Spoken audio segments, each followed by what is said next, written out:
ऐक ना, पावसाळा सुरू होतोय. पाऊस आलाच तर घराबाहेर पडू नकोस.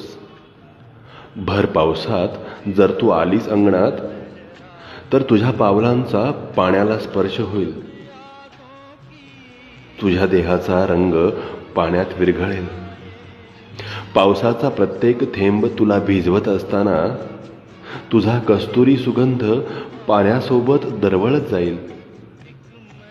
तेच पाणी खळखळत खळखळत माझ्या दारी आलं तर माझ्या श्वासांचा वेग वाढेल.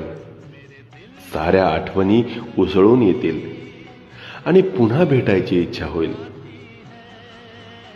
पाऊस हा असो की आपल्यातला असो, रोज रोज भिजणं बरं नाही. तू अशी एकांतात भिजलीस तर माझं काही खरं नाही.